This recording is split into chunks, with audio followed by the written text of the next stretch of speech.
Good morning, everybody. We're going to give everyone a few minutes and then we'll begin.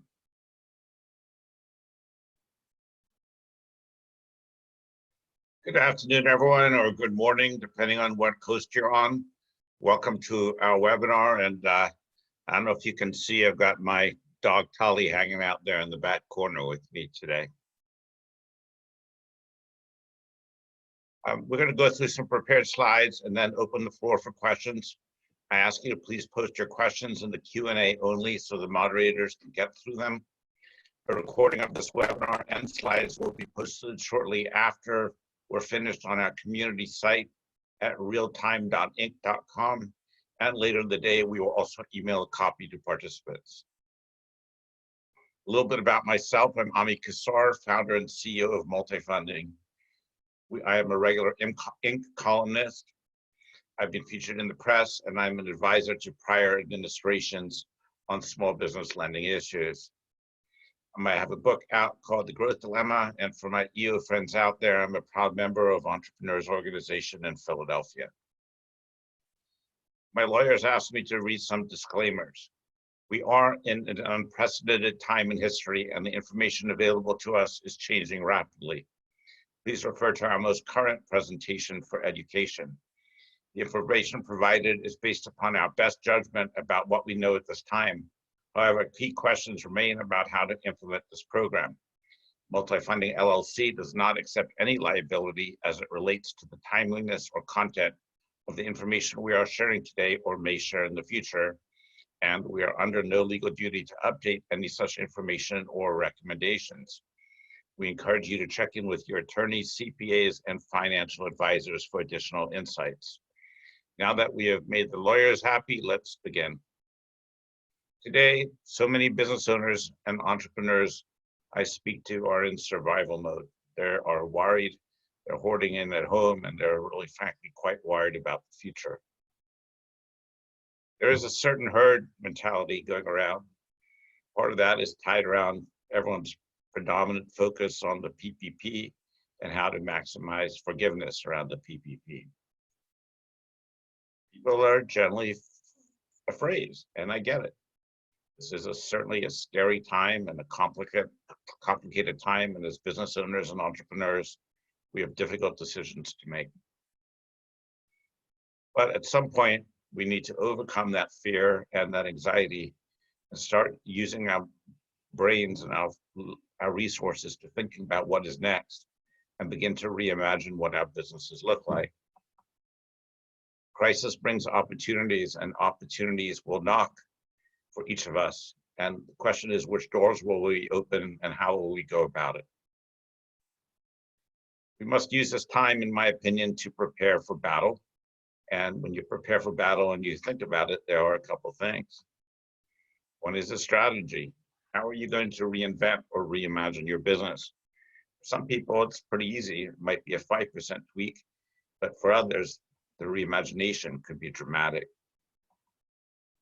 Who will your team be going forward? Do you have the right team in place? And are they aligned correctly to go into this battle? And the big subject of today's focus is, do you have the cash necessary and the resources necessary to go forward? How much cash will be required to get your business back on a stable footing? What is the best case and what is the worst case scenario? And where will the cash come from, and how much are you willing to personally risk? These are questions that everybody needs to think about. And in that vein, I want to explain to you the Main Street Lending Program. It is a program that has $600 billion allocated for it. It will go into effect, we think, in about 2 weeks and be in effect until September 30th, 2020. And there are 3 facilities, a new, a priority, and an expanded. And I want to explain each of them to you today. Eligible lenders here, you won't go to a fintech company, you'll go to a bank, a savings association, or a credit union, all federally insured and regulated. To be an eligible borrower, you must have been established prior to March 13th, 2020. You have to have on the top end, if you have more than 15,000 employees or more than $5 billion in revenue, you're too big, but I'm hoping that everyone here is applicable. and you have to be created or organized in the United States with your primary operations in the United States. You have to be a partnership, a limited liability company, a corporation, an association, a trust, a cooperative, a joint venture, no more than 49% of your foreign business entities as participants, or a tribal business concern. Ineligible borrowers or developers or landlords or some other specific industries, like if you're in the sex trade or life insurance company or money or lending business, you're not eligible. Affiliation rules apply to counting total revenue and employee count. So if you have affiliated companies, you have to consider them. And based on this, we assume that EBITDA and debt is rolled up for affiliated companies as well. So now let's dig in to the new and priority facilities. They share some commonalities. They are a secured or unsecured term loan. They have a 4-year maturity. Principal and interest payments are deferred for 1 year, and unpaid interest is capitalized. The rate is an adjustable rate of LIBOR, either the 1 or 3 month spread, and 300 basis points. The minimum loan size is $500,000 and the maximum loan size is $25 million. Prepayment is permitted without penalty, and there are front-end fees of 1% to 2% depending on the lender, although we expect in most cases it will be 2%. So what does the new facility look like? Essentially, what's important to understand about the new facility is it has to do with the rights vis-a-vis your other lenders. For the new facility, it doesn't so much matter what rights your lenders or lenders have in normal times, but if your company goes bankrupt, the new loan facility lender must have equal rights to your other lenders, and that has to be negotiated with them. The amortization is there's no interest for first year, the interest in year 2, and then a third of the payments is due at the end of year 2, end of year 3, and end of year 4. So how do you calculate it? Well, let's take as an example, row number 3 here. In this case, it's not to exceed 4 times EBITDA. So you take 2019 EBITDA, which in this case is $500,000. You multiply that times 4, you get $2 million. You subtract the existing debt, which in this case is $1.5 million. And this borrower is eligible for a facility of $500,000. On a very baseline scenario, if a company had $125,000 of 2019 EBITDA and no debt, they could borrow the minimum of $500,000. Now let's talk about the priority facility. And what is different about this is that up front, in any time scenario, the priority borrower's rights vis-a-vis other lenders has to be on par or senior. It can't be junior. And it has to be the same for that and or bankruptcy. And the amortization schedule is different. Instead of a third, at the end of year 2, 3, and 4, it goes 15%, 15%, and 70%. So let's take the same example in row 3 of a company with $500,000 EBITDA and $1.5 million of existing debt. In this case, they can get 6x, the not to exceed is 6x EBITDA, which is $3 million, minus their existing debt is $1.5 million. So if the same company as before got a priority loan versus a new loan, they would get an extra $1 million. And a very baseline, a company with $83,000 of 2019 EBITDA and 0 debt could borrow $500,000. Now let's talk about the expanded facility. Just to make it clear that if your business doesn't have at least about $28 million worth of debt, you're not eligible for this, so don't apply too many brain cells to it if you don't have at least $28 million worth of debt. Really what happens to this facility is it is a tag along, and it works along with your existing facility of up to 35% of your existing debt. So a company, but the minimum loan size here is $10 million instead of $500,000 on the other 2 facilities. So in example 1, a company with $25 million of existing debt would not be eligible, but a company in example 4 with $100 million worth of existing debt and the EBITDA to back it up would be able to get a potential expanded loan facility of $35 million. What do you have to certify? What are the covenants to these loans? You have to commit to refrain from repaying the principal balance of other loans. You can pay what is required, but you cannot pay it down. And you have to commit you will not seek to cancel or reduce any of your committed lines of credit with the eligible lender or any other lender. And you have to certify that you have a reasonable basis to believe you will not go bankrupt in the next 90 days. This program is designed to help companies flourish and grow. It is not designed to save companies on the verge of bankruptcy. You have to commit to stock repurchase and capital distribution restrictions, which I will describe next. With the exception of if you are a pass-through corporation or an S corporation, you will be allowed to meet your tax requirements. So what are the compensation requirements? You agree for while you have the loan and for 12 months thereafter that you will not pay dividends or make other capital distributions with respect to the common stock of your business. And for those earning between $425,000 and $3 million in 2019, you agree while you have the loan and for 1 year thereafter not to exceed that compensation from 2019. If you earned more than $3 million, let's say you earned 6, what you have to do is take half of the amount between 3 and 6, get a total of 4.5. You agree to make reasonable efforts to retain your employees while you have the loan. But I want to be clear, this is different to the PPP, whose primary purpose is to save jobs. The purpose of this facility is to save companies and help them grow and flourish. How will your EBITDA be calculated? It hopefully, and we strongly encourage people to have their 2019 taxes done. If you're close, we encourage you to get it done. That's the easiest way. If not, the lender will have to base your EBITDA calculation based on if you've worked with them before, how they've historically calculated it, or how they have historically calculated it for similar companies to yours. So how EBITDA will be calculated in some respect will be based upon the lender.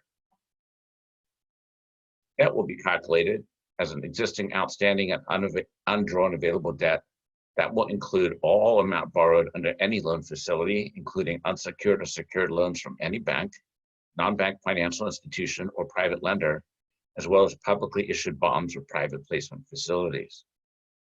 You have an asset-based line of credit secured by accounts receivable and inventory. The amount that will count is the amount that you actually have drawn, not the amount that you could draw or up to draw if you don't have the collateral to back it up. How do you pick between the facilities? Well, sometimes the math works in your favor, it just depends.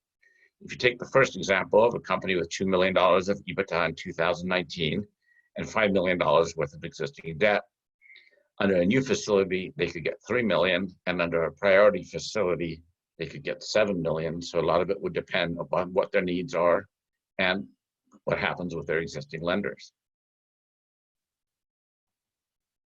How do you think about all this, and how are borrowers and entrepreneurs thinking about it?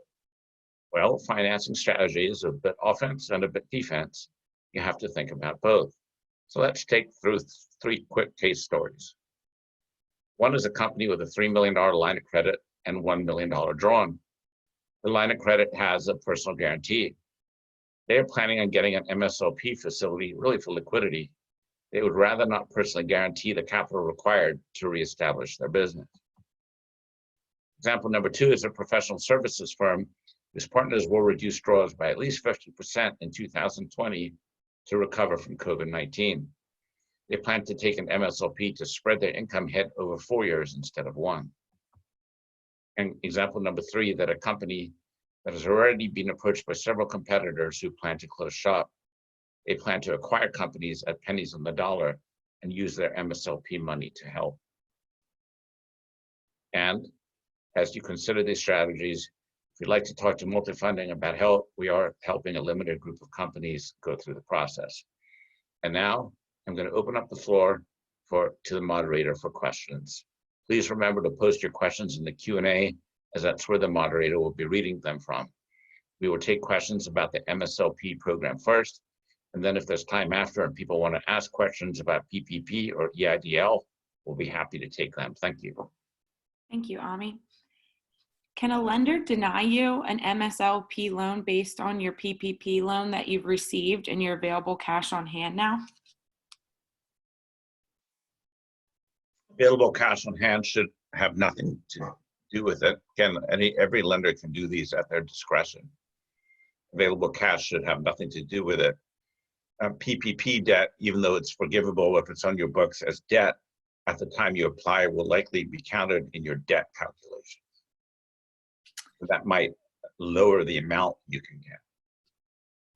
Can you provide some clarity around the profit tax distributions during the time a business has undertaken this loan? So as best as I understand it, if you're an S Corp or a pass-through corporation and you are required to take distributions to pay taxes, even if they exceed the range or in excess of what you earned in 2019, my understanding is that you will be allowed to do that. MSLP seems to be for businesses that had at least 250K in EBITDA last year based on the 4 times multiple of EBITDA combined with the 1 million min loan size. Is there any opportunity for those with less than 250 EBITDA to last year to participate? Yeah, I think you're going off the old news from the initial version of the program. So in fact, the bare minimum here is if you had $83,000 of EBITDA last year, assuming you have 0 debt, you could get a priority loan facility for $500,000. That's assuming you have no debt because the minimum loan amount initially was $1 million and now it's $500,000. Does mortgage debt count towards the 4 times or 6 times EBITDA calculation? We believe it counts to either or. It doesn't affect, you don't have to worry about the mortgage debt vis-a-vis the seniority, but in terms of your leverage, it counts.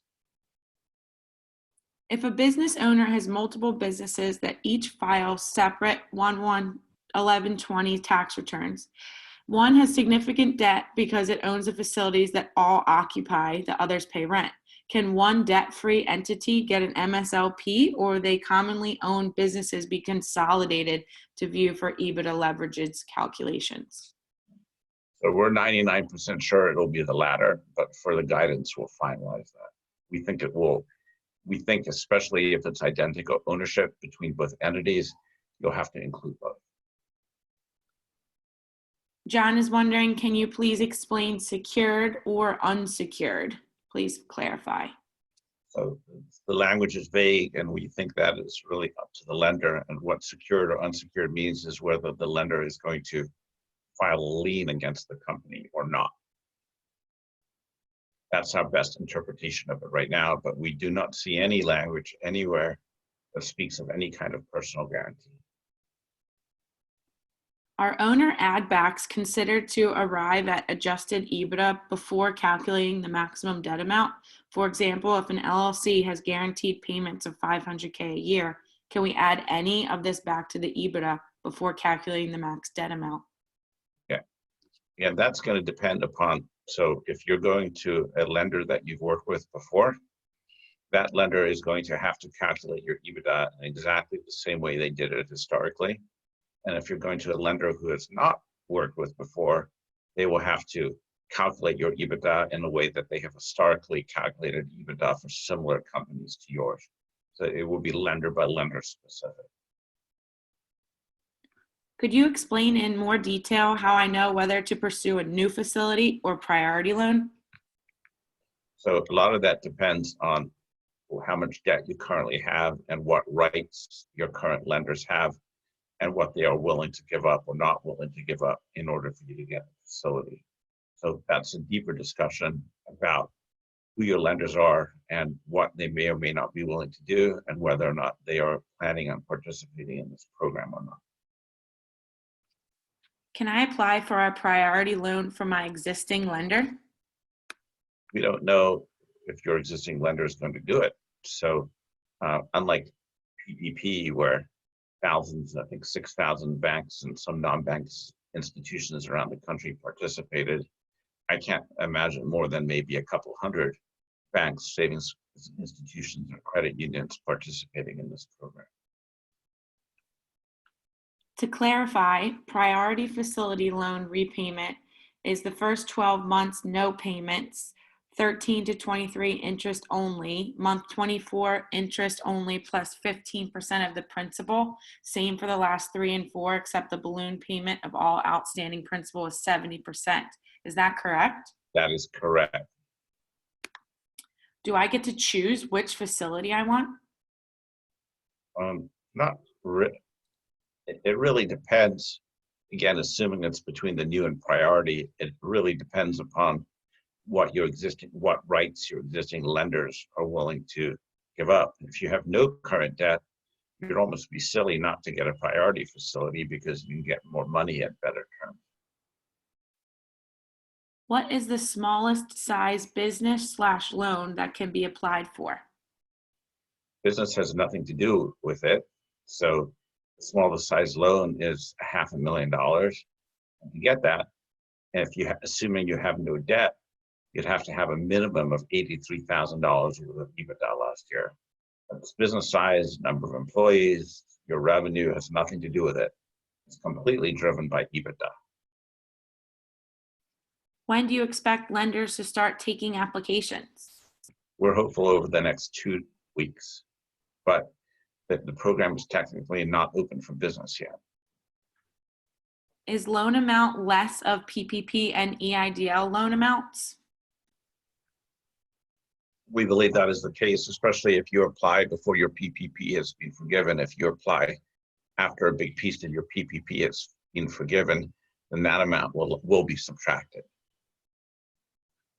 And the EIDL is a question of what you got is a grant or a loan. If it's a grant, it won't be subtracted. If I have existing debt, can I pay it off before applying for MSLP and have it not count?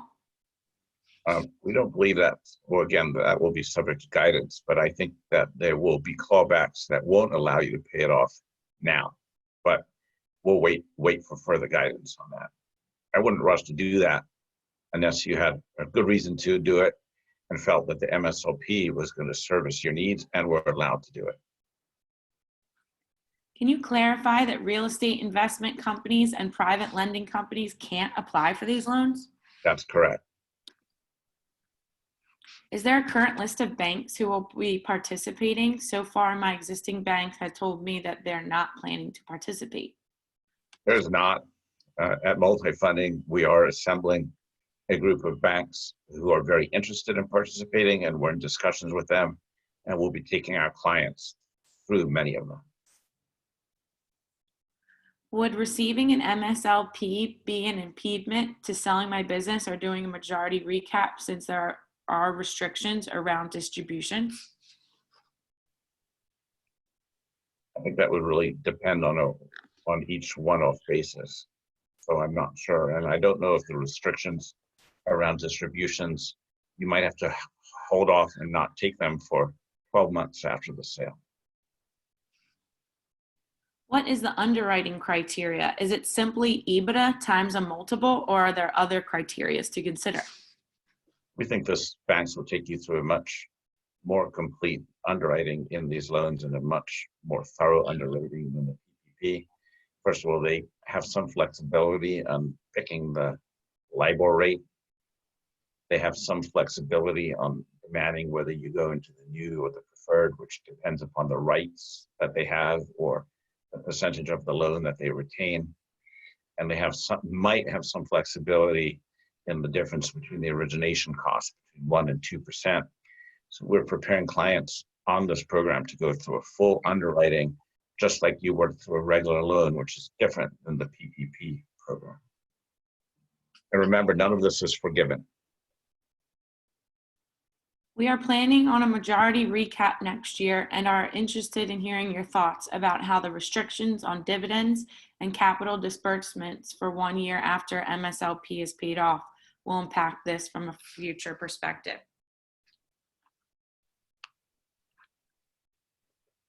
I think I'd rather do that on a private consultation, sorry, there's just too much to think through there, sort of off the cuff without understanding some of the dynamics. I have an S Corp with 2 owners. Is all income / cash flow considered distributions even if we don't actually take it out of the bank account? That would be a question for your accountant. I'm not sure. We'll need to have current lender's approval to receive MSLP even if it's from a different lender? Yes, because that current lender is going to have to agree to the new lender having certain rights in case of a bankruptcy. And do I have to use the same bank that issued the PPP loan for the MSLP? No. The bank that issued the PPP loan might not do the MSLP. And folks, these are going to be trickier, more complex loans than the PPPs by far. If PPP is forgiven, will it count as debt? No, but if the PPP hasn't been forgiven at the time you go through underwriting, it will count as debt because that's what it is at the time. If I have an EIDL and PPP, will I be eligible for the MSLP based on seniority requirements? Should be no question about, again, if the EIDL is a grant or a loan, it depends. There should be no issue with seniority on the PPP. On the EIDL, I'm not sure. It's a good question. I have affiliated companies with different lenders. Will this work? A lot of that will depend upon your current agreements with your, if they're intercreditor agreements or how each loan agreement reads and if other companies are tied to them or not, and how the affiliation rules will apply to your situation. Do you have any indicators for underwriting standards that will look like, for example, we had EBITDA in 2019 of 3 million plus, but all of our locations are currently closed. Will banks look at only 2019 or are we closed because we're closed for COVID? Their guidance is to only look at 2019. And since they're selling most of this to the Federal Reserve, they stand to lose very little on the program. How do you define majority of operations in the US? Headcount, salary and wages, dollars, or other? I'm going to guess it'll be primarily driven by headcount, but that will be subject to final guidance and likely some bank interpretation. We have a question of how can I set up a private consultation? Just reach out to me at ami@multifunding.com and we'll get it set up for you. Guidance discusses adjusted EBITDA. Being a software developing and licensing company, costs incurred for development are considered one-time expenses and therefore would be information to be considered by eligible lenders as an adjustment to get to EBITDA. We have a negative EBITDA in 2019, however, taking one-time development costs out, we have positive. How will this be considered by eligible lenders? Yeah, so that will be driven by 2 factors. First factor is this a lender you've worked with before? And if so, how have they considered your EBITDA? They have to do the same now as they've done historically. And if you specifically haven't worked with them, the question will be, how have they underwritten similar companies to yours and have they considered EBITDA in that situation? So your situation will be very much lender specific. I am confident that my business will recover, but may not have sufficient capital to fully recover. Should I apply for this loan? Well, that's probably even a better reason to do it, because if you're going to need capital for your business to recover, why wouldn't you risk that with non-personally guaranteed money versus your personal assets? LLC filing Schedule C, paying payroll to workers, but not to self and wife, both physicians. They each get an average monthly of 100K annual. Wife has another LLC, and the husband contributes to pension. Will that be considered pay for him? I don't know what, I'm guessing you're talking about the PPP program in that question, not the Main Street program. And I think that's something you'll have to discuss with your lender. I only have 2 more questions regarding PPP. Okay. Is Biz to Credit a credible resource? I don't want to comment on any lenders, although as a general rule, if you can find a community lend, I haven't heard of any particular problems with Biz to Credit, although I think their lending arm just got approved, so I don't know how they're doing or not. I still find that the smaller community banks have been the most reliable resource to help people get through. If you can find one in your community. If not, I can't say yay or nay about Biz to Credit. I just don't know. Regarding PPP funds, can you pay an employee more than a previous salary in the past with the PPP funds and it be forgiven? Or is it only previous salary amount paid to an employee to be forgiven?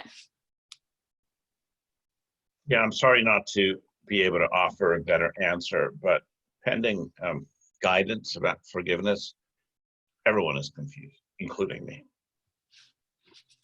Thank you so much. That was our last question, Ami. I really appreciate everyone's time. I know these are tough and difficult times. Feel free to reach out if you have any further questions, and we will be posting the recording of the webinar and the slides later today, and also emailing it to you. Thank you, and God bless.